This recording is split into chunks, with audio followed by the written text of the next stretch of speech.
മനുഷ്യർക്ക് മാത്രമല്ല കേട്ടോ ഓണം. മഴയെ വകവയ്ക്കാതെ ഓണാഘോഷം പൊടിപിടിക്കാനുള്ള ആവേശത്തിലാണ് നമ്മൾ മലയാളികൾ. നാടെങ്ങും ഓണത്തിരക്കാണ്. തിരുവോണ ദിനത്തിലേക്കുള്ള അവസാനവട്ട ഒരുക്കം കൂടിയാണിന്ന്. സദ്യവട്ടങ്ങൾക്കുള്ള സാധനങ്ങൾ വാങ്ങാനും ഓണക്കോടി എടുക്കാനും പൂക്കൾ വാങ്ങാനും വിപണിയിൽ വൻ തിരക്കാണ്. ക്ഷേത്രങ്ങളിലും പ്രത്യേക വഴിപാടുകളും ഉത്രാട സദ്യയും ഒക്കെയുണ്ട്. കൊല്ലം ശാസ്താംകോട്ട ക്ഷേത്രത്തിൽ അവിടെ മാത്രമാണ് വാനര സദ്യ. ഗംഗേമമാണ് കേട്ടോ. മനുഷ്യരെ പോലെ തന്നെ വാനരന്മാരും ഇപ്പോൾ സദ്യ കഴിക്കാൻ വേണ്ടിയിട്ട് വന്നിരിക്കുന്ന കാഴ്ചയാണ് പ്രേക്ഷകർ കാണുന്നത്. മുകളിൽ നിന്നൊക്കെ തൂങ്ങിയൊക്കെ ചേട്ടന്മാർ ഇറങ്ങുന്നുണ്ട്. AV ജയശങ്കരും ഗോപാൽ ശീലാസലും ലെബി സജീന്ദ്രനും AK അഭിലാഷും രാഹുൽ സുരേഷും പ്രവീൺ പുരുഷോത്തമനും ദീപക് മോഹനും YS അഭിനന്ദും തത്സമയം പ്രേക്ഷകർക്കൊപ്പം ചേരുന്നു. പ്രിയപ്പെട്ട പ്രേക്ഷകരെ, ഇത് വാനര സദ്യയാണ്. ശാസ്താംകോട്ട ക്ഷേത്രത്തിൽ വാനരസദ്യയിൽ പങ്കെടുക്കുന്ന കുരങ്ങൻ ചേട്ടൻ്റെ ചിത്രമാണ് കാണുന്നത്. മിസ്റ്റർ വാനരൻ അവിടെ നിന്ന് കഴിക്കുന്നുണ്ട്. എന്തൊക്കെയോ കടിച്ചു മുറിച്ച് കഴിക്കുന്നുണ്ട് അല്ലേ. ഇതിനൊക്കെ നമ്മൾ കഴിക്കുന്ന ടേസ്റ്റ് ആയിരിക്കില്ലല്ലോ ഈ ജീവികൾക്ക്. കാരണം നമ്മളുടെ രുചിമുകളങ്ങളല്ല ഈ ജീവജാലങ്ങൾക്കുള്ളത്. പക്ഷേ എങ്കിലും അതൊരു കൗതുകം. വാനര ഭോജനാലയത്തിലാണ് ഇപ്പോൾ കുരങ്ങന്മാർ വന്ന് ഭക്ഷണം കഴിക്കുന്നത്. പച്ചടിയോ കിച്ചടിയോ ഒക്കെ നക്കിയൊക്കെ കഴിക്കുന്നുണ്ട് അല്ലേ. പപ്പടമടക്കം വാനരന്മാർക്ക് സദ്യ ഒരുക്കി വെച്ചിട്ടുണ്ട്. ചിപ്സ് അടിച്ചു. 2 ചിപ്സ് എടുത്ത് കഴിച്ചു. എന്ത് സാറൂടെ എന്ന് നോക്കുന്നുണ്ടാവും. അതിനുശേഷം പപ്പടത്തിൻ്റെ ചെറിയ പപ്പടമാണെന്ന് തോന്നുന്നു, അതെടുത്ത് കടിക്കുന്നുണ്ട്. എല്ലാം കടിച്ച് മൊത്തം ഫിനിഷ് ചെയ്യുന്നില്ല. അപ്പോഴേക്കും അടുത്തയാളുടെ സ്ഥലത്തേക്ക് പോയി എടുക്കുകയാണ്. എന്താണല്ലേ വാനര ഭോജനാലയത്തിൽ. അപ്പോൾ ജയശങ്കറുണ്ട്. ജയശങ്കർ, നല്ല കാഴ്ചകളാണ്. മനുഷ്യർക്ക് പോലെ തന്നെ വാനരന്മാർക്കും സദ്യ ഒരുക്കുന്നുണ്ട്. ശാസ്താംകോട്ട ശ്രീ ധർമ്മശാസ്ത്ര ക്ഷേത്രത്തിലാണ് ഈ ഒരു ചടങ്ങുള്ളത്. ഇവിടെ മാത്രമേ ഇങ്ങനൊരു ചടങ്ങ് ഒരുപക്ഷെ ഉണ്ടാവാനുള്ള സാധ്യതയുള്ളൂ അല്ലേ. വാനരന്മാരൊക്കെ ചോറൊക്കെ ഉണ്ട് തിരിച്ച് കയറിപ്പോയോ?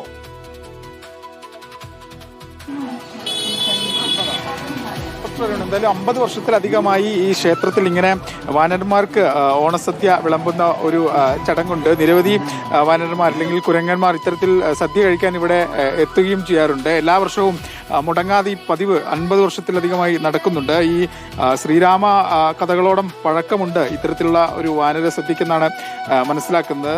ഈ മനുഷ്യനും പ്രകൃതിയും പ്രകൃതിയിലെ ജീവജാലങ്ങളും തമ്മിലുള്ള ഒരു ബന്ധത്തിന്റെ ഒരു തെളിവ് കൂടിയാണ് ഇവിടുത്തെ ഒരു വാനര സദ്യ എന്ന് പറയുന്നത്.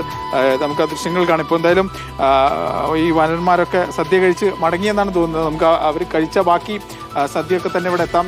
കുറച്ച് മുമ്പ് 100 കണക്കിന് വാനരന്മാരാണ് വന്നത്. ഇനിയിപ്പോൾ നമ്മളൊക്കെ ഇവിടുന്ന് മാറുമ്പോൾ ഈ ബാക്കി ഇപ്പോൾ സദ്യയൊക്കെ ഇവിടെ തന്നെ ഉണ്ട് ഡോക്ടർ അരുൺ. അത് നമ്മൾ ഇവിടുന്ന് പോയി കഴിഞ്ഞാൽ അവർ വീണ്ടും കൂട്ടത്തോടെ വന്ന് കഴിക്കുമ്പോൾ മനുഷ്യരെയൊക്കെ കാണുമ്പോൾ ആ ഒരു പരിഭ്രമത്തിൽ അവർ മാറുന്ന. എന്തായാലും ഈ സ്ഥലം MLA ഉൾപ്പെടെ ഉല്ലാസ് കോവിൽ ഉൾപ്പെടെയുള്ള ആളുകൾ ഈ വാനര സദ്യയ്ക്ക് വേണ്ടി വന്നിട്ടുണ്ട്.